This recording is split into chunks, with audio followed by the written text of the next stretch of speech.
Hey, everybody. Thank you very much for joining us. The Human Animal Bond Association is presenting this very special and really important conversation with Dr. Marc Bekoff. Some of you, I see you right there in front of me. Others are hidden away. Whether you're right there in front of me or hidden away, I appreciate the fact that you joined us on a Thursday night. We're talking about the human-animal bond in reference specifically to dog bites, in reference to Dog Bite Prevention Week, which in fact is next week. The American Veterinary Medical Association has information about that, avma.org, for more information specifically about what they are focused on. We do have more dogs in this country than ever before. And depending on the numbers you look at and the data you look at, there appear to be no fewer dog bites than there have been, even by percent for the number of dogs we have. No fewer significant dog bites. Now, those numbers are squishy. It depends on where you look. And also, not all dog bites are reported because most dog bites happen within homes. So there's a percent of bites where, of course, people, if they're not serious bites, have no reason to report those bites to anyone. So we don't know for sure how many dog bites there are, but what we do know for sure is, wouldn't it be nice if we could avoid a lot of them? And in fact, the overwhelming majority, all experts agree about this, the overwhelming majority of dog bites are preventable. So when it comes to the human-animal bond, and when it comes to investigating dogs, dog behavior, the ethology of dogs, there's just one name that comes to mind, and he's here. That's Dr. Marc Bekoff. He'll tell me in a moment, if he can count that high, exactly how many books he's written or contributed. But there have been a lot of them. I believe every week he somehow pushes out a book. Many of those books, we were talking before we went on, and some of you might have even heard, sort of behind the curtain, our conversation about Dr. Jane Goodall, a good friend of his who was just in Denver, who he's co-authored books with as well. He has a new one coming out, which we'll talk about too. Dr. Bekoff is a professor emeritus at Colorado State University as well. University of Colorado. That's what I said. Thank you. No, you said Colorado State. I know. Shh. Just thinking. And has become a friend. And I am so grateful, Dr. Bekoff, that you are here. Thank you very much. Now, the way that I've set it up, do you agree with the premise that, yeah, there are too many dog bites, and most bites are preventable? I do. Excuse me. Yeah, I mean, I did some reviewing of some literature today from book on dog bites that was published about 6 years ago, but I believe it's current today. And, they would agree, and, they came up with things like male victims were more numerous across all of the contexts of biting. There were different ways that people approach dogs that might be more likely to elicit biting. But what they came up in the end, and I think it's not dismissing or denigrating what they found, was that they came up with very few causal relationships. And I mean, I had my worst interaction with a dog who everybody thought would be friendly, for example. And I'm pretty good at reading dogs, but it really shocked me. And it was kind of like what moved me into that area where, yeah, you can get a good read on dogs. Sometimes you can get a good read on dogs and the relationship they have with humans, but it's not perfect. So Steve, maybe I'm letting the cat out of the bag, or the dog letting the dog out of the bag. But yeah, don't ever try to pet a dog or get close to a dog without having the dog agree that it's okay. The whole notion of consent, which Steve and I wrote about in Cats, really refers to dogs. So they could be preventable from both sides of the leash, if you will, the dog, the person, and then the person who gets bitten. But all right, let's circle back to that in a minute. So we know that. Let me ask you this. This is the way I want to, Dr. Bekoff, do our dogs love us? And if they love us, why do they so often bite us? That's a big question. I can play couch psychologist here. I mean, some of the most brutal, as I'm told, because I've worked with prisoners and I've worked with different law enforcement agencies, some of the most brutal scenarios they come across are domestic violence. People know that. Yeah, dogs love us, but they're not unconditional lovers. And I think one of the things that may elicit some bites would simply be people are told in popular press and in lots of different ways that no matter how they treat another dog, the dog will love them. All right, I want to stop you and talk about this a little deeper. So the two parts here. First off, and I personally agree with you, but explain what you mean, because there are scientists, some colleagues of yours, who say no, dogs, they express emotions, and we know they have the same chemistry up here. They have the same soup that we do, more or less. We know that today. 15 years ago, scientists said, no, dogs don't. Well, today, at least we know that. But today, even, there are scientists who say, no, dogs don't love us. Only humans love. Or maybe some of them say dogs do not love us. Only humans and other primates love. So explain, do dogs love us? That's part one. Well, I would cash it out as, do dogs have the capacity to love us? And I would say, yeah, but they're not unconditional lovers. Some do, some don't. If anybody's ever rescued a dog who's had a hard, early life, they'll know that you've got to win over that particular dog's affection, and you could call it love. But I do think that this notion that dogs are our best friends and that they love us is responsible for perhaps some percentage of bites, simply because best friends won't bite you, if you will, and people who love you won't bite you. But that's what I was getting to before, is that if people look at the sociological literature, that's not true at all. So dogs have the capacity to love just like lots of non-human animals do. All right. So one of the reasons why they may bite us might be, you mentioned mistreatment, and whether it be on purpose or not. And you mentioned domestic abuse, and we do know today that when there's domestic violence, which is underreported in a household, either the perpetrator begins with the animal or includes the animal in some way, shape, or form, that may be responsible for some number of bites.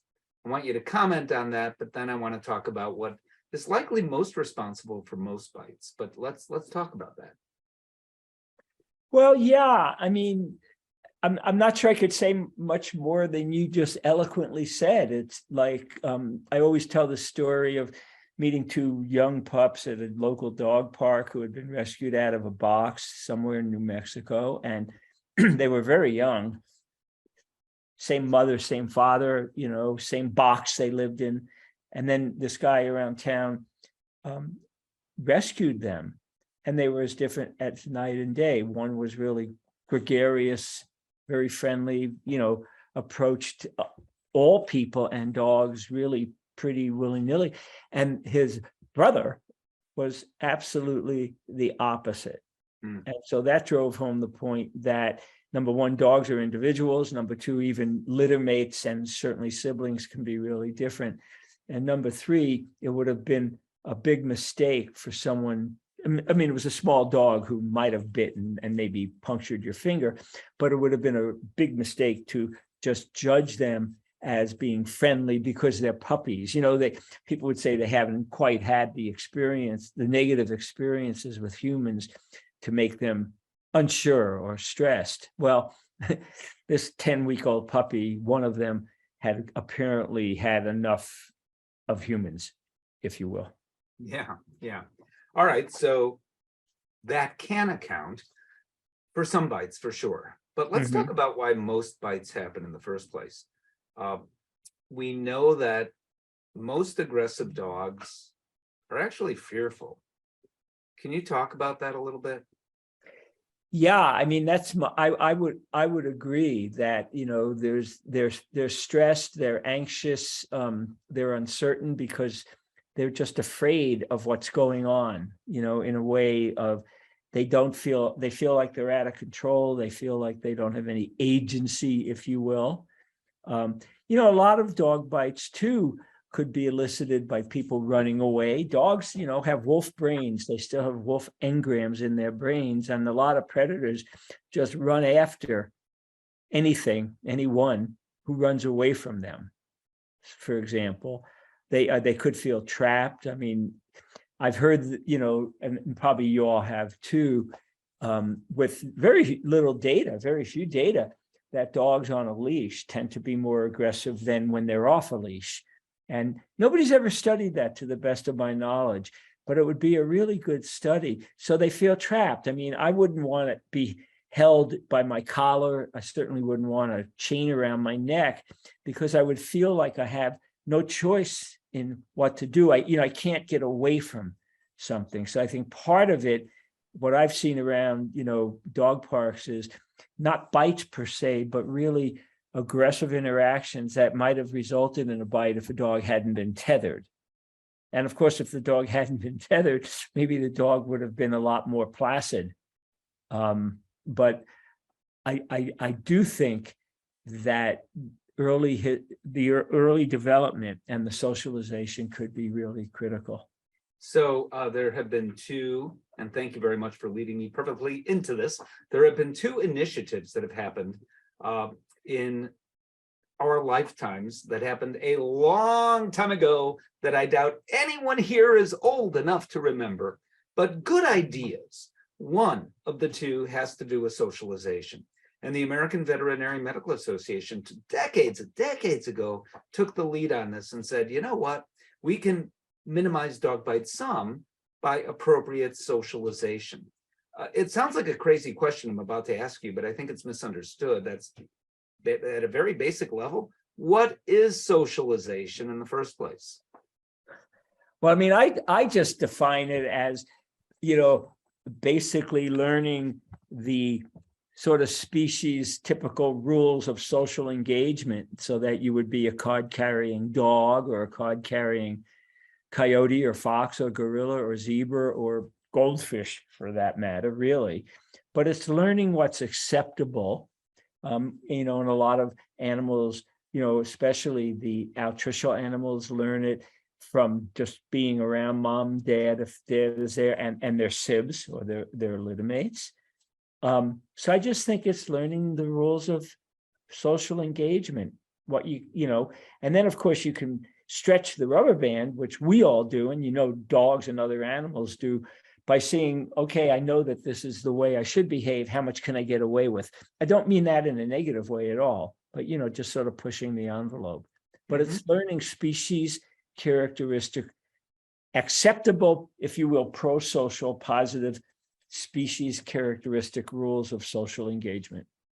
All right, so socialization is one thing that anyone, whether they be veterinarians, veterinary professionals, I want to include technicians, that's always important, incidentally, whether they be dog trainers, appropriate dog trainers, certified dog trainers or licensed dog trainers in some way, as well as certified animal behavior consultants, veterinary behaviorists, the list goes on, all would agree that socialization is really, really important. Yet, despite the fact that there's been a move for decades to socialize our dogs, that hasn't dramatically impacted, as far as we know, the number of dog bites. And the other thing that has happened decades ago was a national campaign. It was a big deal, teaching kids, and you'll tell me if it's still the right thing to do. I imagine the answer is yes. Kids, and frankly, adults as well. You're walking down the street. There you are in Denver, Dr. Bekoff, not far from where you live. and you see the cutest dog in the world, and you see someone walking that dog who you don't know and you've never met the dog, what does even Dr. Marc Bekoff say, if anything? Well, I'm very careful about approaching a dog, especially a dog I don't know, or like you all, but a lot of the people who are listening, you're pretty good at reading body language. So give yourself credit for having some fluency in dog, if you will, and just get the feeling. I mean, but do you're perfect, but a little ahead of me. But yeah. do you even ask? And this was the initiative. I always ask, can I pet your dog? I actually sometimes preface it by saying, is your dog friendly? Is it okay to approach your dog, not necessarily even touch the dog? And just yesterday, I live in Boulder, actually. There was a woman walking a big dog, who looked like just a big old goofball who was really friendly. I didn't know anything about the dog. And the dog started coming towards me slowly, tail wagging and all that. It wasn't like I got a bad feeling, but I thought I should honor the dog's agency to make the choice whether we should interact. So I said to the woman, I didn't know her, I said, is your dog friendly, and is it okay for me to just be close to your dog? And she said, oh, of course, but he likes to approach people rather than have people approach him. There you go. I mean, interesting. Yeah, it was really interesting. And so I said, I give you an A+ in Canid Communication 101. But no, I mean, that was really it. So no, I mean, I think maybe before we went on air, I had studied beagles, and beagles are typically very friendly. And for years, a couple of years ago, but for years, I'd seen this guy walking a beagle down the street who looked like a happy camper. And he walked by me, and I bent down to just say hello, but I wasn't going to touch the dog, and the dog lunged. And he said, oh, I know I've seen you. We've never really talked. This was a beagle who had been abused in some laboratory experiments for years. And I said, oh, did you just get the dog? And he said, no, I've had her for a few years, but her memories of that really have, skewed her behavior. So it just turned out that I stood and talked, and she came over. It was a she. Yeah, she came over the dog and started sniffing me. And in all honesty, I was scared, because I had had that interaction. But after a few interactions over a few days, I felt really comfortable with her. But that's because the guy said she has to make the approach. She has to decide whether she likes you or not. Well, should that be the rule for all dogs? And here's don't answer yet.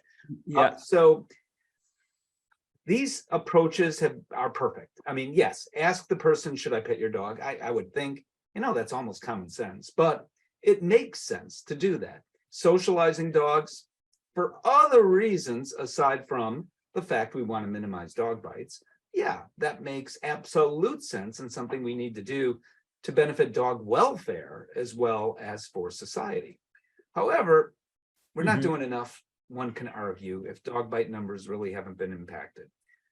Dogs are always talking to us. They're always asking questions. They're always communicating, not necessarily vocalizing, but they are in some ways using signaling or their body language to communicate with us.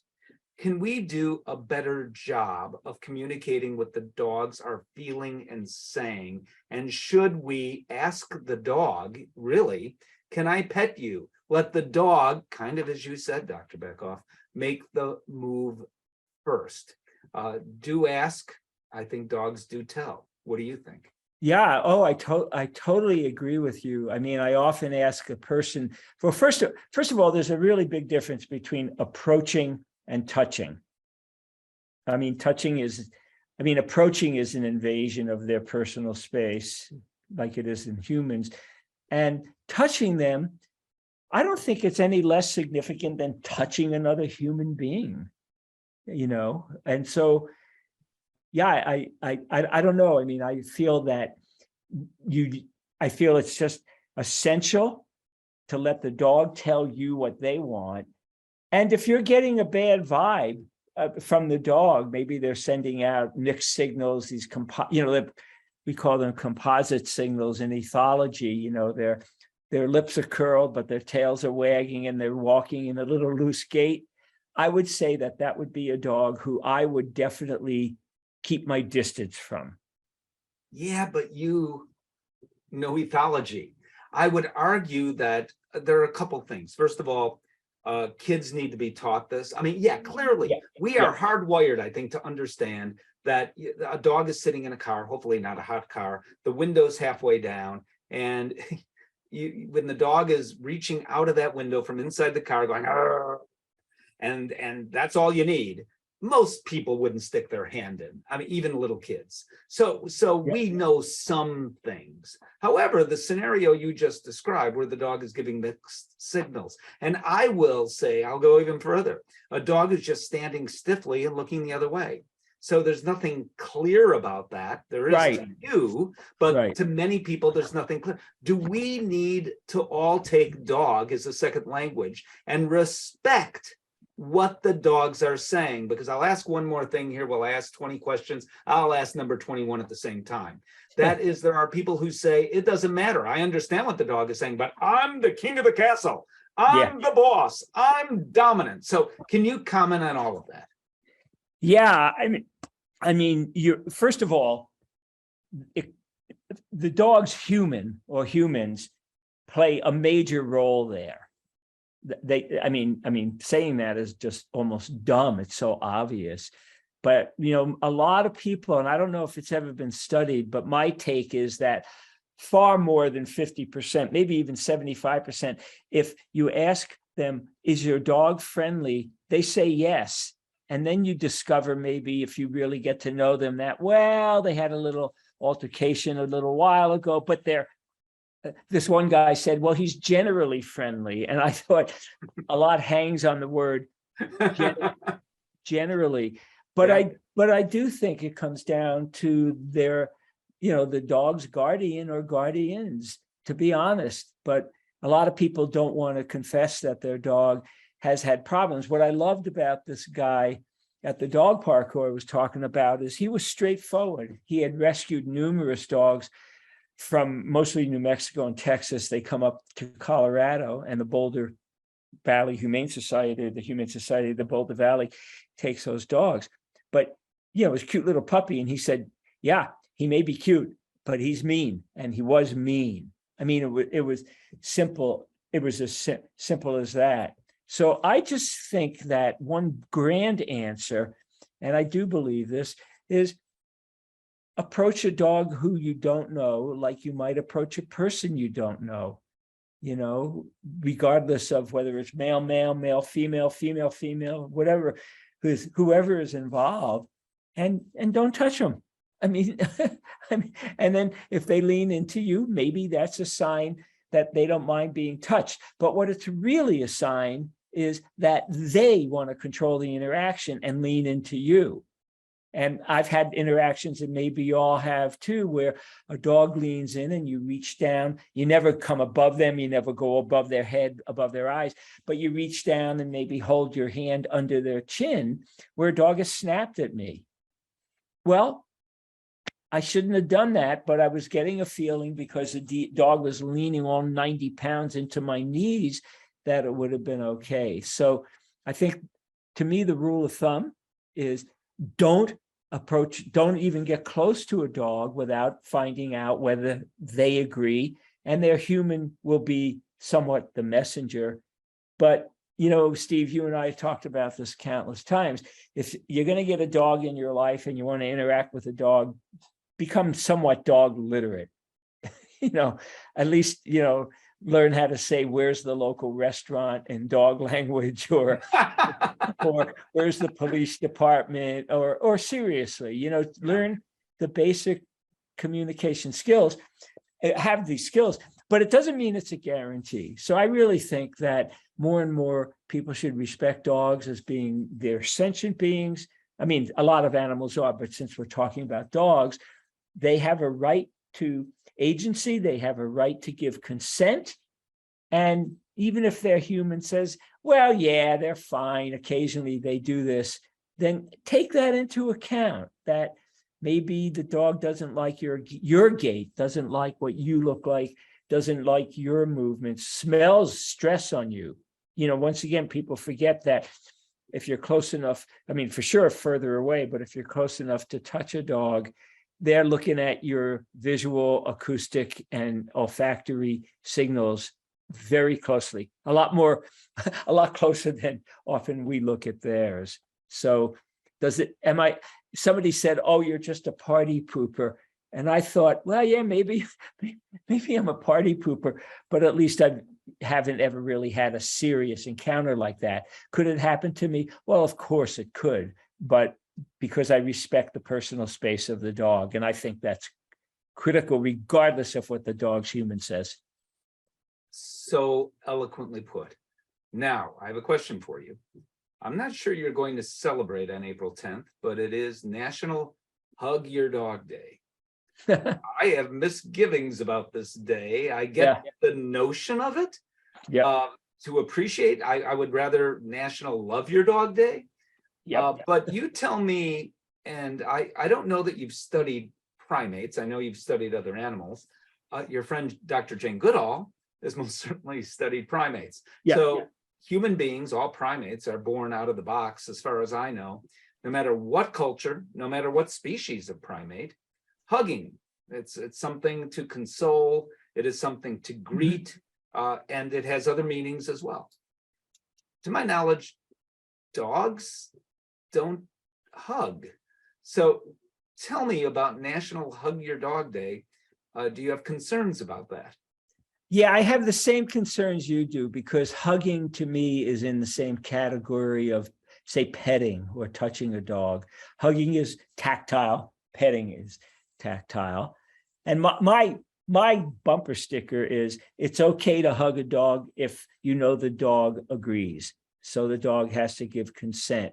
Don't take it personally. I've had people write to me and said, well, I got a dog and, I'm living with a dog. I love the dog loves me, but the dog doesn't like to be hugged. What's wrong with the dog? And I usually say, sort of parenthetically or off stage, well, maybe there's something wrong with you. But when we get through that, no, there's people who don't like being hugged and there's people who do. So if say there's two parties, if they consent, hug. If they don't hug. And if you want to hug your dog and your dog doesn't want to be hugged, hug a pillow. I mean, I mean that, because people don't realize that, once again, hugging it's almost more, quote, intimate. It's almost much more tactile than saying, good dog, from, petting, touching them below, not above their eyes and their head.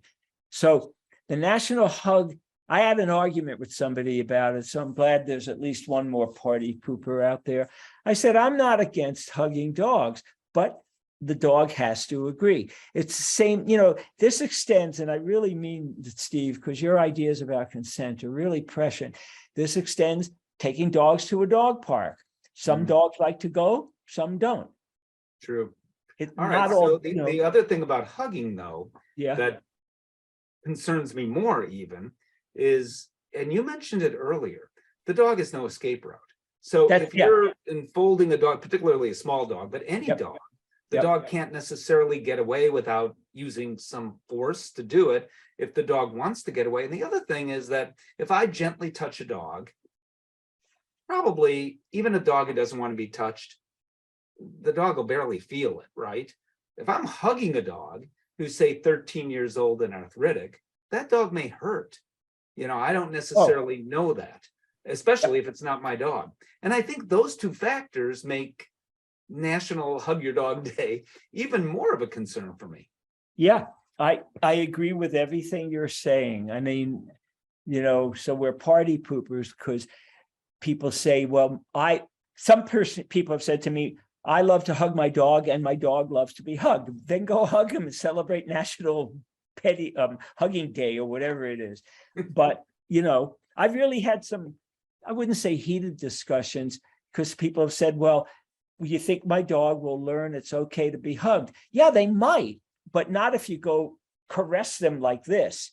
So maybe they one woman said, my dog likes leaning into me. And she's worked a way where she could put her hand over the dog.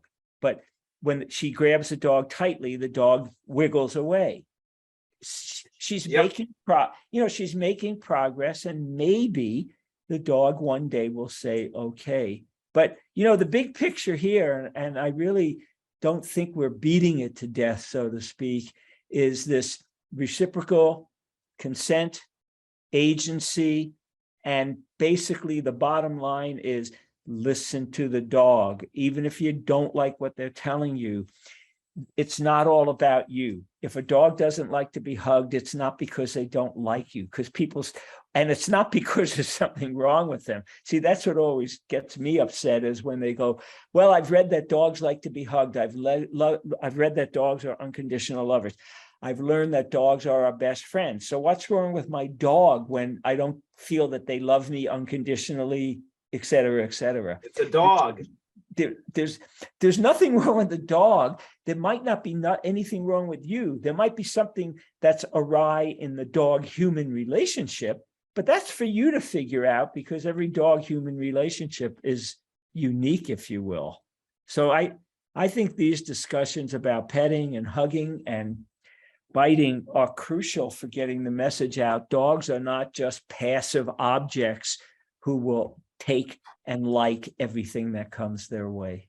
Aha. So this is the perfect way to lead me down to this.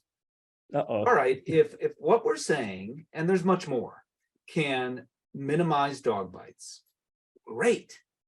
But can what we're saying by giving dogs agency, as you put it, or consent, or respecting the dog's wishes, is all this also the right thing to do for dog welfare?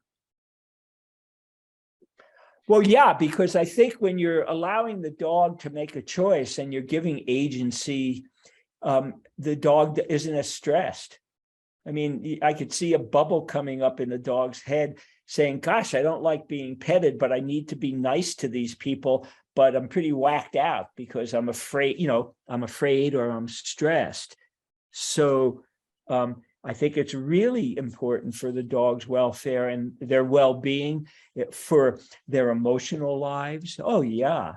I mean, if a dog doesn't like to be petted, it doesn't mean the dog is stressed out necessarily. But once again, it's this invasion of space. It's people walking up and tapping a dog they don't know on the head and going, good dog. And would you like it if someone said, good Steve, for example? I mean, but seriously. So this invasion of personal space and agency, choice, consent, I think those are going to be the hot issues for the next bunch of years.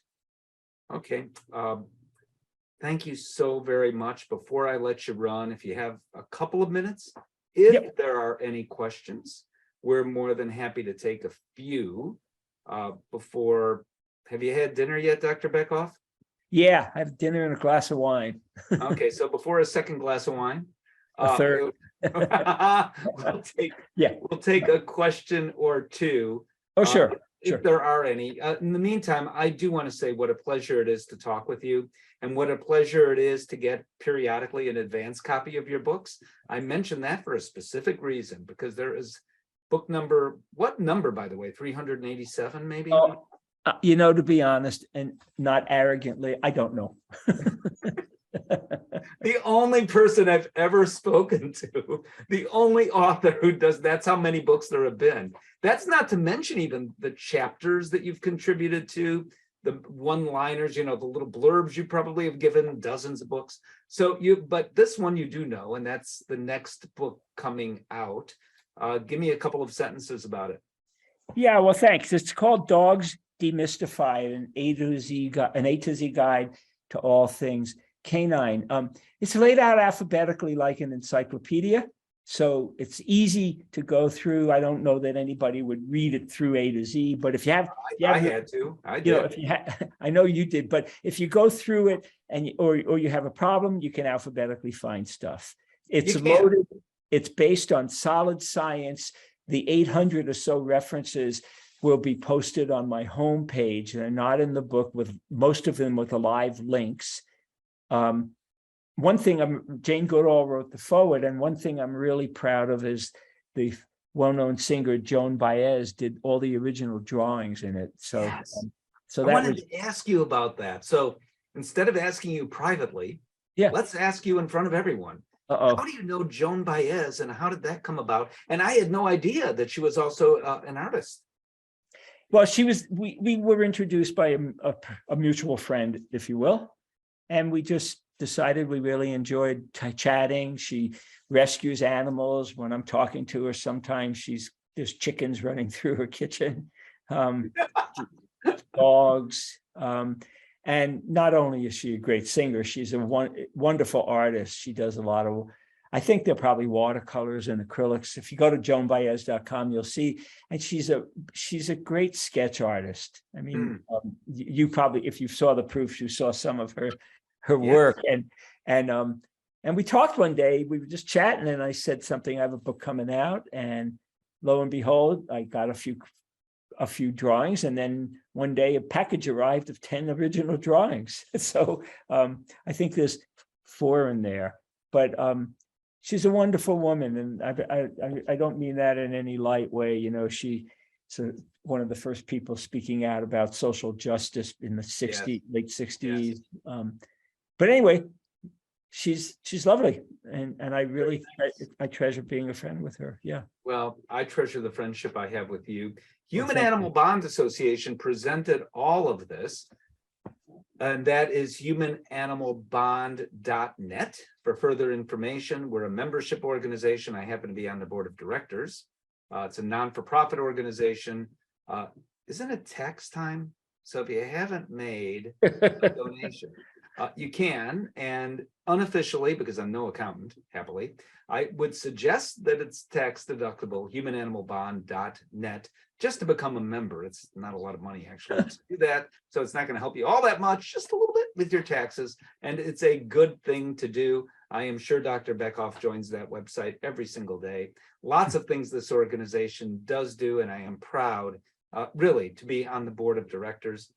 As I said earlier, I am proud to call you a friend, Dr. Bekoff. And I'm hoping this wasn't your mother's dog bite prevention conversation, that we brought a little more to it than typically has been the case. For all of you who have joined us this evening, thank you for spending a part of your evening with us. And for all your friends and relatives, tell them in a day or 2 or 3 to go to YouTube, Human Animal Bond Association YouTube page, where you can see this. Or if you want to see us all over again, please do so. Thank you very much. Have a good night. Great, thank you.